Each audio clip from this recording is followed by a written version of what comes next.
નમસ્કાર મિત્રો, વિડીયોમાં તમારું સ્વાગત છે। વડોદરા હરની જે બોટની અંદર ઘટના બની છે મિત્રો, વાત કરી લઈએ।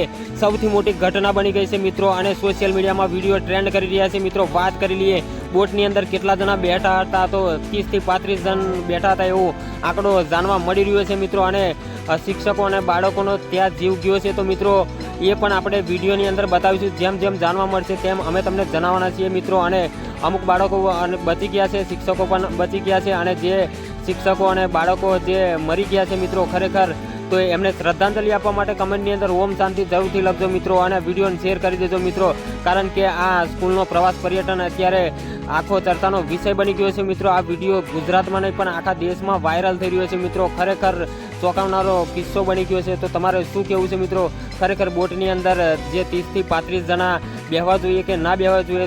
આમ તો ખરેખર મિત્રો બેસવા જ ના જોઈએ, કારણ કે આટલી મોટી ઘટના બની ગઈ છે મિત્રો। ખરેખર અત્યારે શોકનો માહોલ સર્જાઈ રહ્યો છે, અને ગામે ગામ આ વિડીયો વાયરલ થઈ રહ્યા છે મિત્રો। તો ખરેખર જે મૃતકના પરિવારો અત્યારે શોક વ્યક્ત કરી રહ્યા છે, તો મિત્રો ખરેખર જે લોકો મરી ગયા છે એમના માટે કમેન્ટની અંદર તમે ઓમ શાંતિ લખજો અને પ્રભુને પ્રાર્થના કરજો મિત્રો। ખરેખર આ બહુ દુઃખદ ઘટના બની ગઈ છે વડોદરાની અંદર, હરણીની અંદર, અને આખા જિલ્લાની બહાર આ વિડીયો વાયરલ થઈ રહ્યા છે મિત્રો। તો બસ બીજું કહેવા કંઈ નથી માગતો મિત્રો, ઓમ શાંતિ લખી દેજો। મળું છું બીજા વિડીયો સાથે, ત્યાં સુધી રજા લઉં છું। જય હિન્દ, જય ભારત।